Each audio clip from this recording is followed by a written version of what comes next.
আসসালামু আলাইকুম, কেমন আছেন আপনারা? আজকে আমি দেখাবো অনেক বেশি টেস্টি চিকেন ব্রেড। প্রথম কামড়েই বুঝতে পারবেন এটা কতটা টেস্টি। রেগুলার চিকেন ব্রেডের তুলনায় এটা অনেক বেশি টেস্টি। আর দেখাবো একদম সহজ পদ্ধতিতে। আপনারা চায়ের সাথে খেতে পারেন, বাচ্চার টিফিনে দিতে পারেন, আসছে রমজানে ইফতারেও পরিবেশন করতে পারবেন।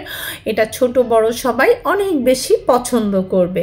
সবার প্রথমে মিক্সিং বোলে উষ্ণ গরম পানি নিয়েছি হাফ কাপ, আর ইনস্ট্যান্ট অ্যাক্টিভ ইস্ট নিয়েছি 1 চা চামচ। হ্যান্ড উইক্স দিয়ে একটু ঘুরিয়ে ভালো করে মিক্স করে নিচ্ছি। রুম টেম্পারেচারের একটা ডিম দিয়ে দিয়েছি। হ্যান্ড উইক্স দিয়ে ভালোভাবে এই ডিমটাও মিক্স করে নিচ্ছি। অবশ্যই আপনারা মেজারমেন্ট সেট ফলো করবেন। এখন মেজারমেন্ট কাপে 2 কাপ ময়দা দিয়ে দিয়েছি, আর লবণ দিয়ে দিয়েছি 1 চা চামচ। প্রথমে ময়দার সাথে লবণ মিশিয়ে তারপর নিচের ইস্টের সাথে মিক্স করব। ইস্ট আর লবণ একসাথে কখনো মিশানো ঠিক না, তো এই জন্য আগে প্রথমে উপরে লবণ মিশিয়ে নিচের উপকরণের সাথে পরবর্তীতে মিক্স করেছি। আপনারা দেখেই বুঝেছেন। এখন প্রয়োজন মতো গরম পানি, উষ্ণ গরম পানি, জাস্ট আমাদের বডির টেম্পারেচারের চাইতে হালকা গরম, এরকম গরম পানি অল্প অল্প করে দিয়ে নরম করে খামির তৈরি করতে হবে। খামিরটা দেখুন, এটা কিন্তু আঠালো হয়েছে, নরম হয়েছে, আপনারা দেখেই বুঝতে পাচ্ছেন। তো এই খামিরটা দুটো স্টেপে আমাদেরকে প্রসেসিং করতে হবে। প্রথমে আমি 2 টেবিল চামচ তেল দিয়ে প্রথমে কিছুক্ষণ মথে নিচ্ছি, এটা হচ্ছে প্রথম স্টেপ। আর দ্বিতীয় স্টেপে এর প্রসেসিংটা একটু ভিন্ন রকম।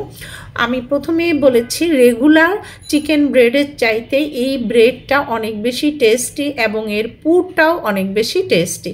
তো যাই হোক, প্রথমে আমি কিছুক্ষণ মথে নিয়েছি। কিছুটা মথে নেওয়ার পর এখন উপর থেকে বারবার এরকম বলের মধ্যে, মিক্সিং বোলের মধ্যে জোরে জোরে বাড়ি মারতে হবে বা ফেলে দিতে হবে। তো এভাবে করে খামিরটা আমাকে প্রায় 4-5 মিনিটের মতো এরকম করতে হবে। আর এরকম আপনি যখন 4-5 মিনিটের মতো এরকম করবেন, উপর থেকে এরকম ফেলে ফেলে বাড়ি দিবেন, এটা একদম সফট হয়ে যাবে, মসৃণ হয়ে যাবে। দেখেই বুঝতে পেরেছেন। এখন আমি সামান্য একটু তেল মিক্সিং বলে ভালো করে মাখিয়ে নিচ্ছি। এরপর খামিরটা এখানে দিয়ে হাতে আরেকটু তেল নিয়ে এভাবে করে উপর দিয়ে প্রলেপ দিয়ে কভার করে রেখে দিচ্ছি। তো একটু গরম জায়গায় রাখবেন, চুলার পাশে রাখবেন, তাহলে তাড়াতাড়ি ফুলে উঠবে। এই ফাঁকে চিকেনটা রেডি করছি। 250 গ্রামের মতো হাড় ছাড়া চিকেন ব্রেস্টের মাংস নিয়েছি। তো দেখুন, এগুলো ছোট করে কেটে নিয়েছি। 1 কাপ পানি আর লবণ দিয়ে আমি এটাকে সিদ্ধ করে নিচ্ছি। তো হাঁড়িতে বসিয়ে দিয়েছি, আর এটা সিদ্ধ হতে থাক, কিন্তু পুরোপুরি পানি শুকানো যাবে না। হাফ কাপের মতো সিদ্ধের পানি রেখে দিয়েছি, এই স্টকটা আমাদের লাগবে। আর ছাঁকনি দিয়ে ছেঁকে চিকেনটা আমি বোর্ডে নিয়ে নিয়েছি, আর এই যে দেখুন এই চিকেন স্টকটা রেখে দিচ্ছি। তো আমরা রুটি বেলার যে বেলুনি আছে তা দিয়ে এভাবে করে আমি এগুলোকে থেতলে নিচ্ছি। খুব সহজেই চিকেনের ঝুড়ি আমরা তৈরি করে ফেলতে পারবো। আর বেকারিতেও কিন্তু এভাবে চিকেন তৈরি করে। দেখুন, হাত দিয়ে আমি এখন সমস্ত চিকেনের ঝুড়ি তৈরি করে নিচ্ছি। তো এরপর এখন এটা কুকিংয়ে চলে যাব। তো দেখুন সমস্ত ঝুড়ি রেডি। এখন প্যানে 1 টেবিল চামচ তেল আমি দিয়ে দিয়েছি, আর হাফ কাপ পেঁয়াজ ছোট কুচি করে কাটা আমি দিয়ে দিলাম। পেঁয়াজ ভালো করে ভাজি করে নিচ্ছি, একদম সফট হয়ে গিয়েছে। এখন এখানে 1 চা চামচ রসুন পেস্ট দিয়ে ভালো করে ভাজি করে নিচ্ছি, কাঁচা গন্ধ যেন না থাকে। 1 টেবিল চামচ ময়দা অল্প আঁচে ভাজি করে নিচ্ছি। এখানে আমাদের সেই রেখে দেওয়া হাফ কাপ চিকেন স্টকটা দিয়ে দিচ্ছি। ভালোভাবে মিক্স করতে করতে কুক করছি, যাতে ময়দার দলা ভাব না থাকে। তো দেখুন কিছুটা গাঢ় হয়ে এসেছে। এই পর্যায়ে আমরা দিয়ে দিচ্ছি হাফ চা চামচ চিলি ফ্লেক্স, হাফ চা চামচ লবণ আর 4/1 চা চামচ কালো গোলমরিচ গুঁড়া। আর এগুলো মিক্স করে এখন এখানে অ্যাড করব সেই আমাদের চিকেন ঝুড়িগুলো। তো সমস্ত চিকেন ঝুড়ি আমি এখানে দিয়ে দিলাম, দিয়ে মিক্স করে নিচ্ছি। আরও এখানে এখন অ্যাড করব 2 চা চামচ soya sauce, light soya sauce, 4 table চামচ টমেটো সস আর পাপরিকা পাউডার 1 চা চামচ। তো দিয়ে এগুলো এখন সমস্ত উপকরণের সাথে মিক্স করে নিচ্ছি। বেশি ড্রাই করা যাবে না, তা না হলে বেকিংয়ের পরে বেশি ড্রাই হয়ে যাবে, খেতে ভালো লাগবে না। তো একটু মানে আঠালো আঠালো ভিজা ভিজা ভাব থাকবে, এরকম অবস্থায় নামিয়ে ঠান্ডা করে নিচ্ছি। এরই মধ্যে দেখুন খামির ফুলে ডাবলের চাইতেও বেশি হয়ে গিয়েছে, একদম সফট খামির হবে এটা। তো আমি ভিতরের বাতাসটা বের করে দিচ্ছি, একদম চারদিক থেকে জড়ো করে আপনাদেরকে দেখাচ্ছি। আর এই যে খামিরটা, এটা আমাদেরকে হ্যান্ডেল করতে হবে, ময়দা ব্যবহার করতে হবে এখানে, ময়দার ছিট দিয়ে দিয়ে। তো এখন সারফেসে আমি ময়দার ছিট দিয়ে নিচ্ছি ভালোভাবে। তো পুরো যে খামিরটা একসাথে নিয়ে নিচ্ছি, আর উপর দিয়ে আবার ময়দার ছিট দিয়ে আমি হাত দিয়ে এটাকে প্রথমে একটু ছড়িয়ে নিচ্ছি। এটা 4 কোনা টাইপ শেপ করে আমাদেরকে বেলতে হবে, এটা আসলে দেখার বিষয়। আর বেলাটাও একদম সহজ, জাস্ট একটু বেলুনি দিয়ে ছড়িয়ে ছড়িয়ে দিলেই হলো। তো বড় করে একটা বেলা হয়ে গিয়েছে এই পুরো খামির দিয়ে।